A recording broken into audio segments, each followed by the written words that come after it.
Many investors claim that to learn about investing, it's enough to read Buffett's letters to shareholders. If you can understand them, you don't need other books. If not, other books won't help. In the business world, Buffett's letters to shareholders hold a unique status, often hailed as the Bible of investing. In 1975, Buffett delivered his worst report card since 1967. Return on equity was a mere 7.6%. The insurance business was stuck in a quagmire, and the textile division also endured a difficult start before making a V-shaped recovery. However, in this seemingly pessimistic letter, Buffett clearly articulated one of his greatest investment philosophies for the first time. He explicitly stated his intention to permanently hold high-quality businesses like the Washington Post, an investment of $10.6 million. Even more stunningly, while the market was in turmoil, he revealed how Berkshire's stock portfolio had made a dramatic reversal in just over a year, from a $17 million unrealized loss to a $15 million unrealized gain. In this video, we'll take you deep inside this letter of bad results, great ideas, to see how Buffett, at a business low point, declared the dawn of the permanent hold era and truly began his path to legendary status. Here is the full text of Warren Buffett's 1975 letter to shareholders. To the stockholders of Berkshire Hathaway Incorporated. Last year, when discussing the prospect for 1975, we stated the outlook for 1975 is not encouraging. This forecast proved to be distressingly accurate. Our operating earnings for 1975 were $6,713,592, or $6.85 per share, producing a return on beginning shareholders' equity of 7.6%. This is the lowest return on equity experienced since 1967. Furthermore, as explained later in this letter, a large segment of these earnings resulted from federal income tax refunds, which will not be available to assist performance in 1976. On balance, however, current trends indicate a somewhat brighter 1976. Operations and prospects will be discussed in greater detail below, under specific industry titles. Our expectation is that significantly better results in textiles, earnings added from recent acquisitions, an increase in equity in earnings of blue-chip stamps resulting from an enlarged ownership interest, and at least a moderate improvement in insurance underwriting results will more than offset other possible negatives to produce greater earnings in 1976. The major variable, and by far the most difficult to predict with any feeling of confidence, is the insurance underwriting result. Present very tentative indications are that underwriting improvement is in prospect. If such improvement is moderate, our overall gain in earnings in 1976 likewise will prove moderate. More significant underwriting improvement could give us a major gain in earnings. Textile Operations. During the first half of 1,975 sales of textile products were extremely depressed, resulting in major production curtailments. Operations ran at a significant loss, with employment down as much as 53% from a year earlier. In contrast with previous cyclical slumps, however, most textile producers quickly reduced production to match incoming orders, thus preventing massive industry-wide accumulation of inventories. Such cutbacks caused quite prompt reflection at the mill operating level when demand revived at retail. As a result, beginning about mid-year, business rebounded at a fairly rapid rate. This V-shaped textile depression, while one of the sharpest on record, also became one of the shortest ones in our experience. The fourth quarter produced an excellent profit for our textile division, bringing results for the year into the black. On April 28, 1975, we acquired Wambach Mills, Incorporated, and Wambach Dyeing and Finishing Company, Inc., located in Manchester, New Hampshire. These companies have long sold woven goods into the drapery and apparel trade. Such drapery materials complement and extend the line already marketed through the home fabrics division of Berkshire Hathaway. In the period prior to our acquisition, the company had run at a very substantial loss, with only about 55% of looms in operation and the finishing plant operating at about 50% of capacity. Losses continued on a reduced basis for a few months after acquisition. Outstanding efforts by our manufacturing, administrative, and sales people now have produced major improvements, which, coupled with the general revival in textiles, have moved Wambach into a significant profit position. We expect a good level of profits from textiles in 1976. Continued progress is being made in the movement of Wambach goods into areas of traditional marketing strength of Berkshire Hathaway. Productivity should improve in both the weaving and finishing areas at Manchester, and textile demand continues to firm at decent prices. We have great confidence in the ability of Ken Chase and his team to maximize our strengths in textiles. Therefore, we continue to look for ways to increase further our scale of operations while avoiding major capital investment in new fixed assets, which we consider unwise, considering the relatively low returns historically earned on large-scale investment in new textile equipment. Insurance underwriting. The property and casualty insurance industry had its worst year in history during 1975. We did our share, unfortunately, even somewhat more. Really disastrous results were concentrated in auto and long-tail contracts where settlement of loss usually occurs long after the loss event. Lines. Economic inflation, with the increase in cost of repairing humans and property far outstripping the general rate of inflation, produced ultimate loss costs which soared beyond premium levels established in a different cost environment. Social inflation caused the liability concept to be expanded continuously, far beyond limits contemplated when rates were established, in effect, adding coverage beyond what was paid for. Such social inflation increased significantly both the propensity to sue and the possibility of collecting mammoth jury awards for events not previously considered statistically significant in the establishment of rates. Furthermore, losses to policyholders which otherwise would result from mushrooming insolvencies of companies inadequately reacting to these problems are divided through guarantee funds among remaining solvent insurers. These trends will continue and should moderate any optimism which otherwise might be justified by the sharply increased rates now taking effect. Berkshire Hathaway's insurance subsidiaries have a disproportionate concentration of business in precisely the lines which produced the worst underwriting results in 1975. Such lines produce unusually high investment income and, therefore, have been particularly attractive to us under previous underwriting conditions. However, our mix has been very disadvantageous during the past 2 years, and it well may be that we will remain positioned in the more difficult part of the insurance spectrum during the inflationary years ahead.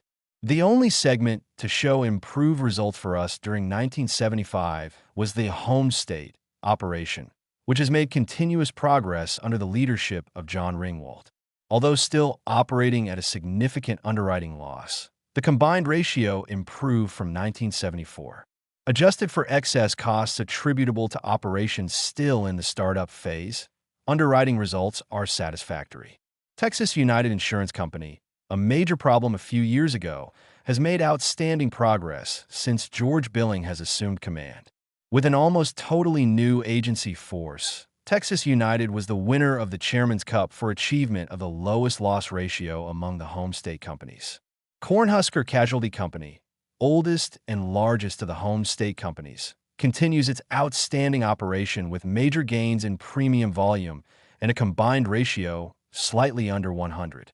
Substantial premium growth is expected at the home state operation during 1976. The measurement of success, however, will continue to be the achievement of a low combined ratio. Our traditional business at National Indemnity Company, representing well over half of our insurance volume, had an extraordinarily bad underwriting year in 1975. Although rates were increased frequently and significantly, they continually lagged loss experience throughout the year.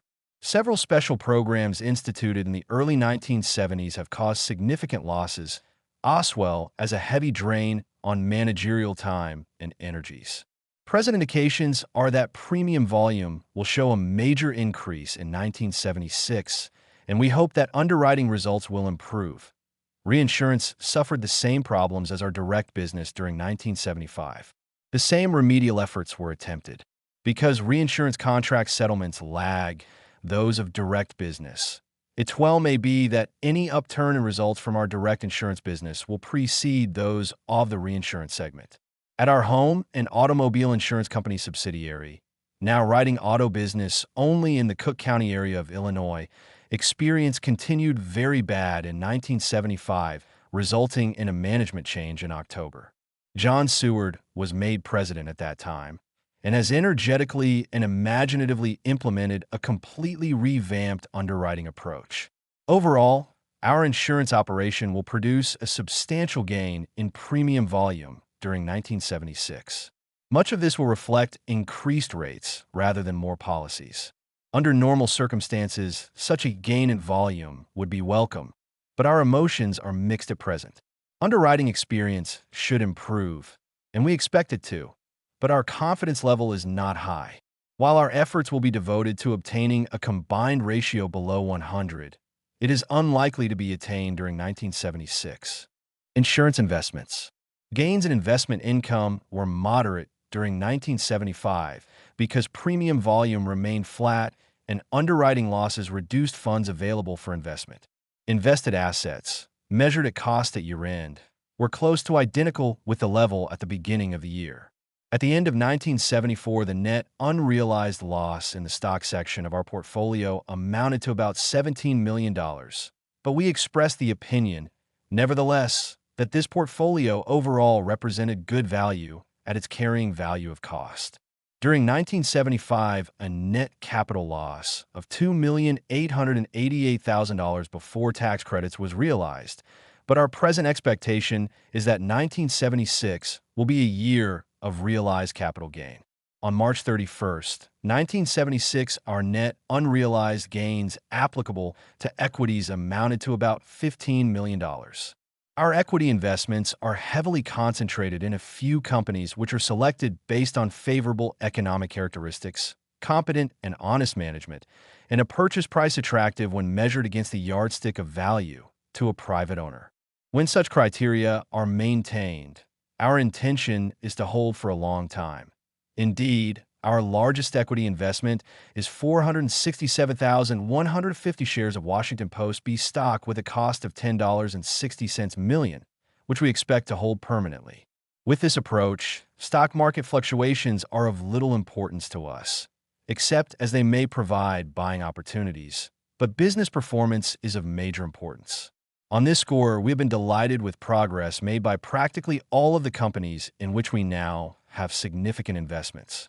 We have continued to maintain a strong liquid position in our insurance companies. In last year's annual report, we explained how variations of 0.1% in interest rates result in million-dollar swings in market value of our bonds. We consider such market fluctuation of minor importance, as our liquidity and general financial strength make it highly improbable that bonds will have to be sold at times other than those of our choice. Banking. It is difficult to find adjectives to describe the performance of Eugene Abegg, Chief Executive of Illinois National Bank and Trust of Rockford, Illinois, our banking subsidiary. In a year when many banking operations experienced major troubles, Illinois National continued its outstanding record. Against average loans of about $65 million, net loan losses were $24,000, or 0.04%. Unusually high liquidity is maintained with obligations of the U.S. government and its agencies, all due within 1 year, at year-end amounting to about 75% of demand deposits. Maximum rates of interest are paid on all consumer savings instruments, which make up more than $2 million. It consistently has generated favorable earnings.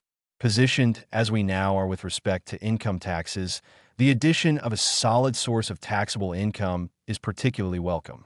General review. Your present management assumed responsibility at Berkshire Hathaway in May 1965. At the end of the prior fiscal year, September 1964, the net worth of the company was $22.1 million, and 1,137,778 common shares were outstanding, with a resulting book value of $19.46 per share. 10 years earlier, Berkshire Hathaway's net worth had been $53.4 million. Dividends and stock repurchases accounted for over $21 million of the decline in company net worth. But aggregate net losses of $9.8 million have been incurred on sales of $595 million during the decade. In 1965, two New England textile mills were the company's only sources of earning power, and before Ken Chase assumed responsibility for the operation, textile earnings had been erratic and, cumulatively, something less than zero subsequent to the merger of Berkshire Fine Spinning and Hathaway Manufacturing. Since 1964, net worth has been built to $92.9 million, or $94.92 per share. We have acquired total or virtually total ownership of 6 businesses through negotiated purchases for cash, or cash and notes, from private owners, started 4 others, purchased a 31.5% interest in a large affiliate enterprise, and reduced the number of outstanding shares of Berkshire Hathaway to 979,569. Overall, equity per share has compounded at an annual rate of slightly over 15%. While 1975 was a major disappointment, efforts will continue to develop growing and diversified sources of earnings. Our objective is a conservatively financed and highly liquid business, possessing extra margins of balance sheet strength consistent with the fiduciary obligations inherent in the banking and insurance industries, which will produce a long-term rate of return on equity capital exceeding that of American industry as a whole. Warren Buffett, March 29, 1976.